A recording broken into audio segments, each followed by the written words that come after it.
All right. It's recording. Cool. So we have a triangle, right triangle, and we're looking for x. We have one side is h, which is the hypotenuse, and we have 8, and it's given the cosine of alpha is 1 over the square root of 7. So there's several approaches to this.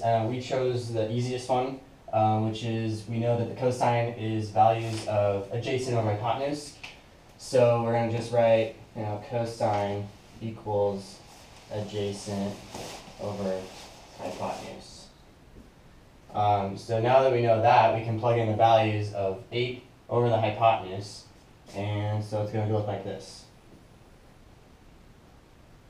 Equals 1 over the square root of 7. Because we know that cosine equals 1 over the square root of 7. When you solve for this, it would be h equals 8 square root of 7.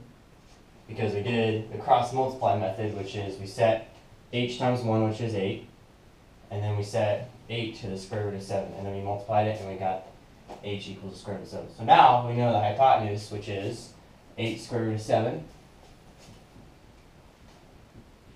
And so now we can plug in what's a triangle? right, exactly. We plug in the value we found for h, and we plug into the Pythagorean theorem. And so I'm going to have Shelley write out the Pythagorean theorem.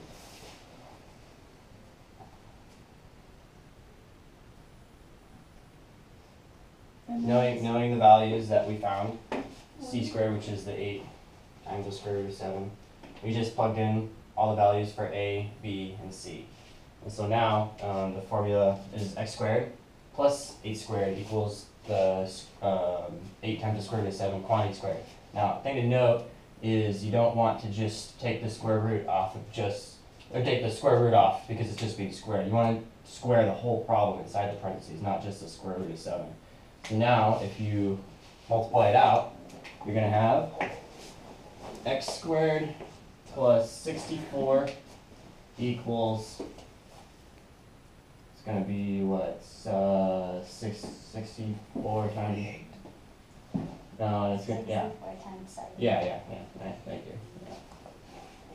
Alright. So now, I'm going to have Blake finish the problem. So from here, this multiplied by that is 448. And then you subtract 64, subtract 64. And that's 384. 384, nice. 4. And so, x squared equals the 384, which we found. X squared equals 384. And square that to get rid of this thing.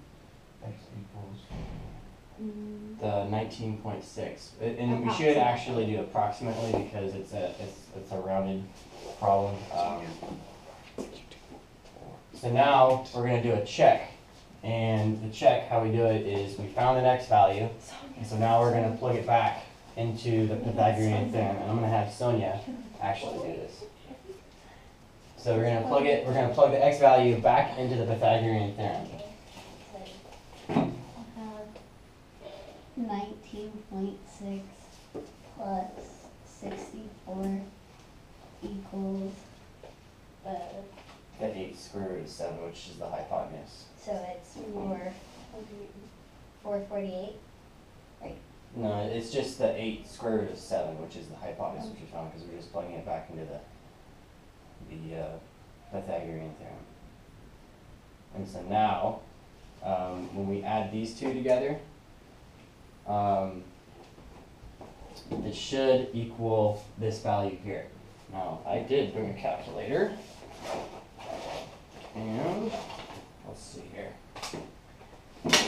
So what we're going to do is we're going to multiply 8 times the square root of 7, and it looks like it's going to be approximately 21.1. 21.1 is the 8 square root of 7. And so now, if we add 19.6 plus 64, it's 83.6.